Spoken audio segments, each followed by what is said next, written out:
Okay, this is the plan for today, no? First, I will introduce the Gorsen-Kac telegraph process. Then I will review the literature about this process. This is a very old model. Then I will introduce the metric, which is the average quadratic cost function. Later, I will introduce the Wasserstein distance for this cost function and the kind of observables that we are interested in. Later, I will construct the free velocity fluid model.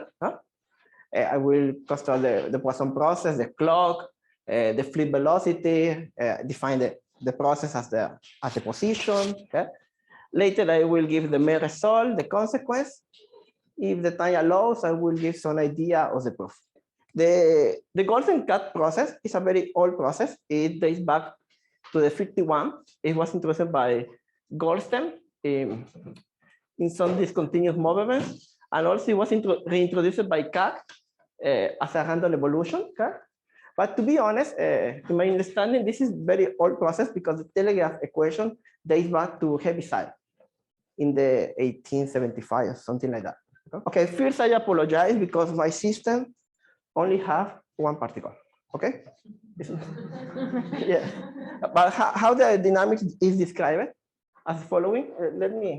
I will put the draw here and then I will move this. Okay, I start at 0, then I have some initial velocity at random. Okay.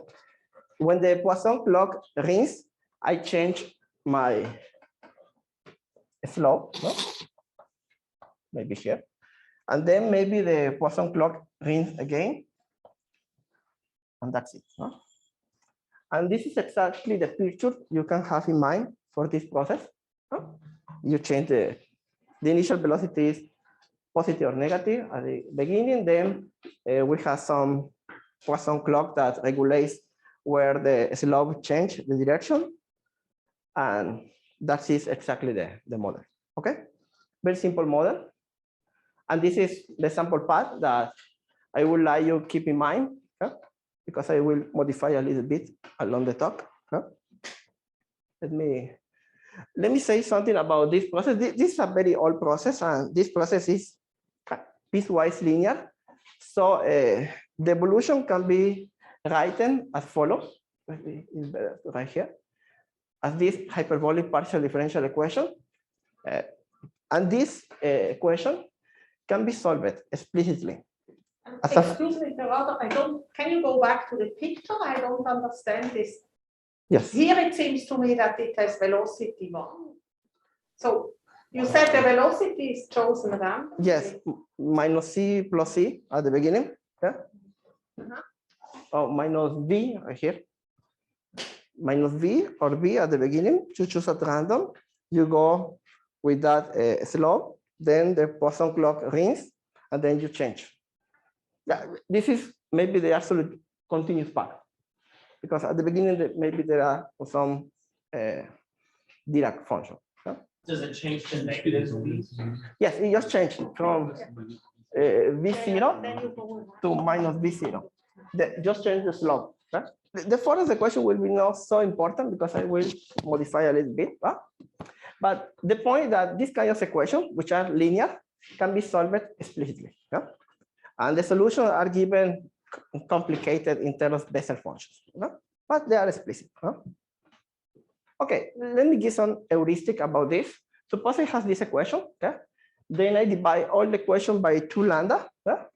And I got the second one. And suppose I am interested in the following regime. Lambda, the number of flip tends to infinity. The initial velocity tends to infinity in this way. Then this equation behaves like the heat equation, like the Brownian motion. This is not rigorous, just an explanation. Okay. So, what is the goal? The goal is to quantify this convergence in the Wasserstein distance for some special cost function that I will introduce more precisely in some. Okay, but let me talk about the reference. First, in the 90s, Orsinger proved that the density converges to the right density.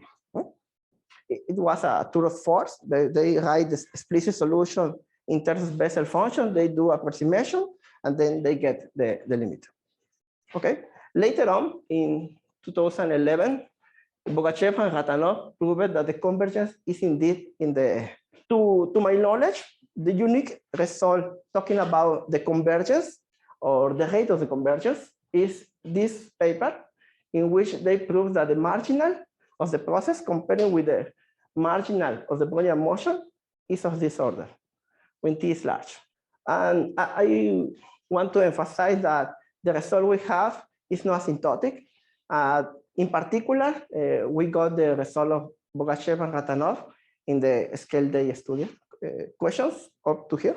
Okay, what is the cost that we are interested? We're interested in the following quadratic cost. This is on average, no? But we need to understand all the paths, no? Not just one marginal. Okay? Using this cost, one can define the Wasserstein distance of order 2 using this cost. And I want to stress that compute this kind of distance is really, really hard. Because it includes all the path, all correlations. It's really, really tricky. Okay? But I want to stress now why we are interested in the following distance. Okay. Let's suppose I have the following observables. No? I have some kind of Lipschitz functions. Maybe it's better to use this. Okay. Satisfying the following Lipschitz inequality, but weighted. No? And this moves. Okay. And if we care about these kinds of observables, we can prove that the average under this observable of the original process compared with another process is less equal than the Lipschitz constant, some other constant, the initial Wasserstein distance between the processes. Okay? And the constants are given some kind of explicit by the following formulas. Okay? So if we control the averages Wasserstein distance, we can control the difference between those observables. And also stress that the classical P moments satisfy the previous condition. Okay, now let me do the construction of the clock, no? Of the Poisson process. This is just notation. This is just the natural numbers with 0, positive numbers. Then this is my space of sequences. And then I define my jump times, no?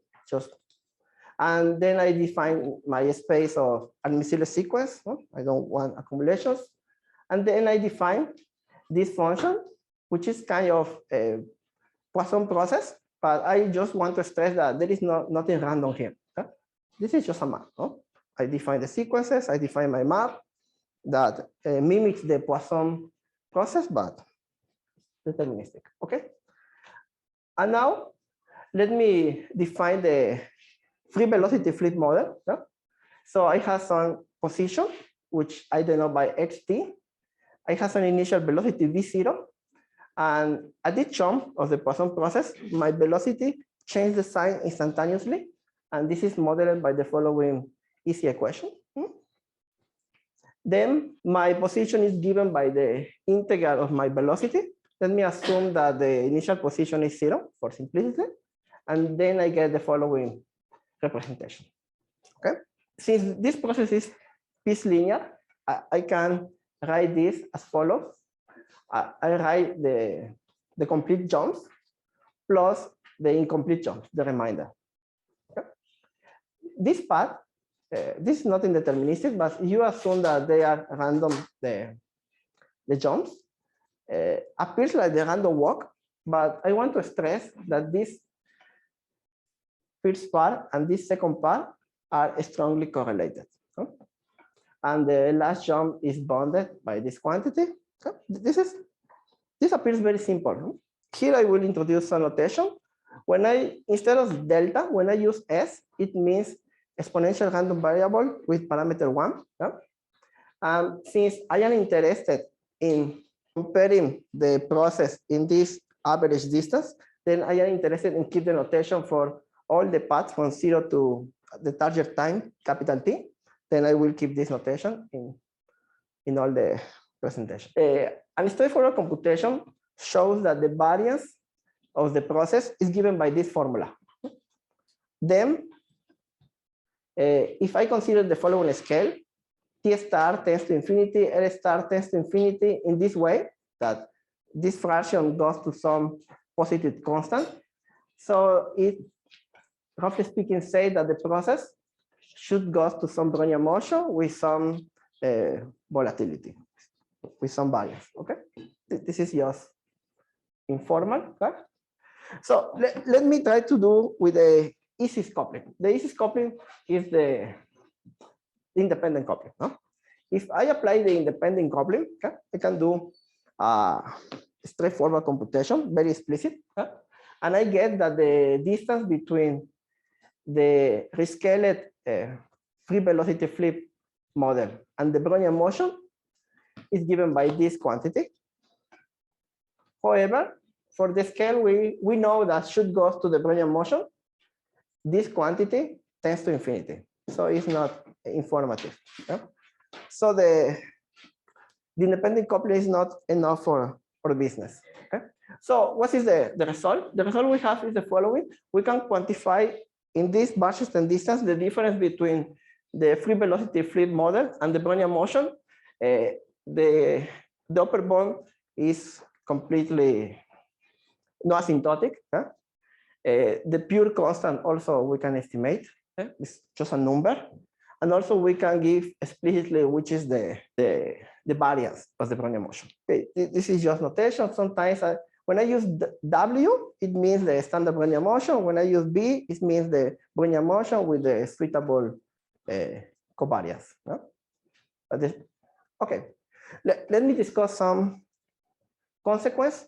When we are interested in T star tends to infinity, L star tends to infinity, in a way that T star divided by L star squared tends to some positive constant, the upper bound is given by this quantity and tends to 0. So we have some quantification on the radius of the convergence. Okay? And this limit can be, for instance, mimics when we do this parameterization. Okay? I want to stress that I am not saying this radius of convergence is optimal. We don't know exactly. Okay, let me talk a little bit about the meaning of the parameters. T star is lambda t. So this is the mean of the Poisson process. This is the mean of the number of jumps at time t. L star is given by L divided by this quantity. And this quantity is the mean free path of the original process. This is this expectation exactly. And as I said before, this pure constant can be estimated. It's a number. In the theorem, it's not optimal because we overestimate several times, but can be estimated. Okay, as a corollary, we come back to the telegraph process. So the initial velocity is chosen at random with minus c or c. And then we have some Poisson clock that regulates where the slope change. Orthionen applied in this setting, and we get exactly the same bound. The first theorem that I presented was for the free velocity flip model. And this is for the telegraph process. I want to remark the following. When I choose L equal 1, T fixed but arbitrary, the number of jumps tends to infinity, and the initial velocity is not the velocity, the speed tends to infinity. In this way, we get the result of Bogachev and Ratanov. And moreover, we get the estimate of the upper bound, and it's given by this lambda to the power 1/4 and some log correction. Okay? And as a consequence, we also have the convergence in the C weak topology. Okay, let me back a little bit to the observables. So as I stressed at the beginning, the P moment satisfies this W Lirch's condition, and this is very explicit. Okay, the constant is 2p. The wave function is given by this weight. So if I want to estimate the difference between the average, I have to explicit this. This is explicit, it's given by the previous theorem. Then I just need to estimate the constants. No? But these constants, are given explicitly by these relations. The second one is easy because it's the Brownian motion. I can compute explicitly. The first one is not explicit, but I can estimate. And the estimation is quite good. And as a corollary, we have that the difference between the average between the telegraph process and the Brownian motion is given by this upper bound, and those constants that appear here are completely not explicit, overestimate, but good, in a good way. No? Okay, the same can be done for the p moment. This p is natural, and x is any number, so we can compute the power easily. Okay, let me briefly give the idea of the proof. The idea of the proof is use couplings. As I say at the beginning, all the papers relate in explicit computations using the explicit solution. No? But we decide to do this approach by coupling because we want to get some estimate on the rate of convergence. No? So the process we couple. We couple with a simple random walk. This step we can call decouple, no? In which we can do computations. No? Then the simple random walk, we apply some synchronous coupling to adjust the mean, the variance, because they are not exactly the right one. And the last step, we apply the Komlós-Major-Tusnády coupling, which is very beautiful. You couple the simple random walk with Gaussian distribution, and the couple, you can compute exactly the rate of conversion. Very good. Okay, this is the schematic idea of the proof. Is you get the comparison between the process, the Brownian motion. You compare with this random walk. Well, let me call it the coupled random walk. Then you compare the decoupled random walk with this is a random walk, but at even jumps. Maybe you can put this or less. And then the random walk at even jumps, you compare with the Brownian motion. You can do this in the Carlac space. For the flip coupling, we get the following estimate. This is the worst estimate in the proof. We get an estimate of this order, but we get a correction of this log about log 10, but it's not too bad. For the synchronous coupling, we put the two random walk in the same space. We take the difference, we adjust the mean, the variance, and we get this estimate. We win a little bit, just the log 10, not too much. And for the last coupling, we apply the Komlós-Major-Tusnády, which has the following generic hypothesis, and they has a coupling between the random walk and the Gaussian distribution, and you can quantify the order. You can build them in the same space. And doing that, we get exactly the following estimate. Gluing all pieces together, we get our estimate. And that's it. Thank you. So we have time for some questions. So, could you recall the intermediate? So you mentioned these three couplings, yes. This coupling. So if you can Yes. just recall, because it was fast, I've a little lost the definition. Okay, the flip coupling is very tricky. Let me back to this picture. No, the idea is to approximate with a simple random walk. No, but as Cedric maybe say in the morning, don't read this. It doesn't matter too much. We can write the correct random walk to approximate this business.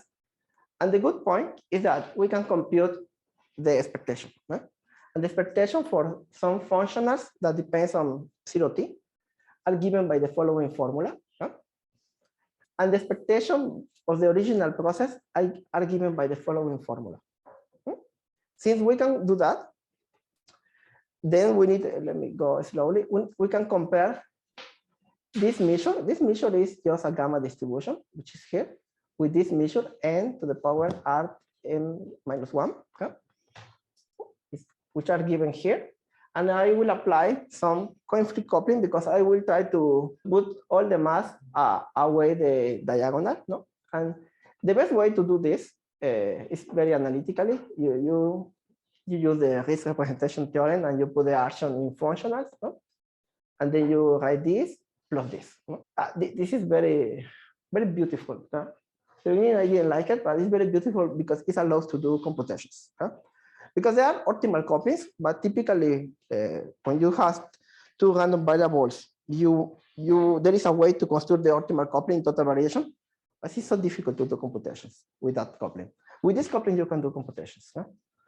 And then this is not so easy, but you can push this coupling to all the paths by this trick, and then you get a coupling between the two parts. This is done for all observables.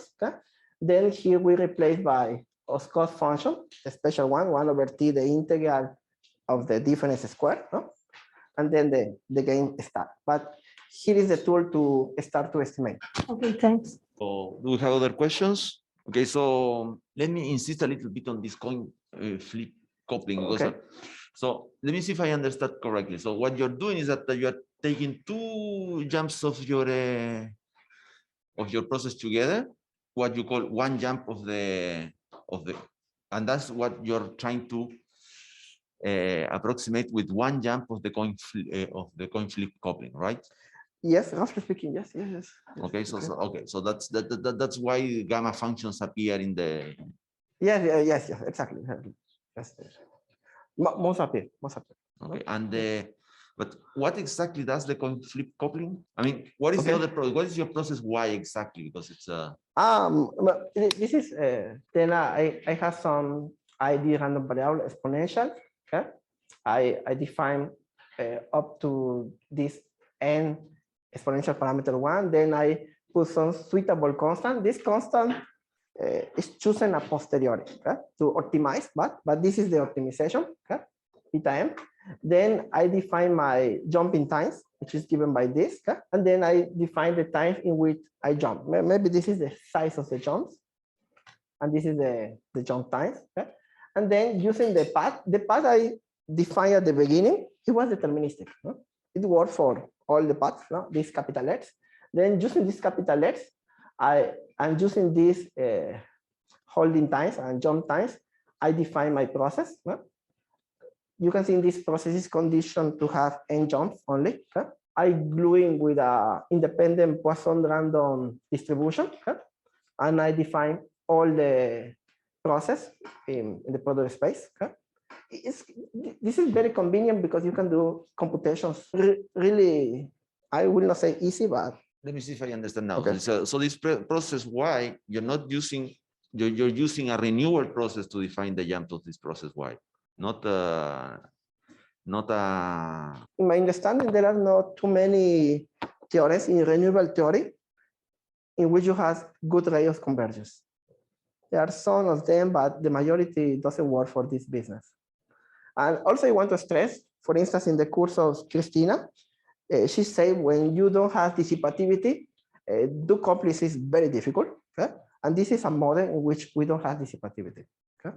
So for that reason, we need to work with that technicality. So any other questions? Okay, well, if not, let's thank Gerardo again.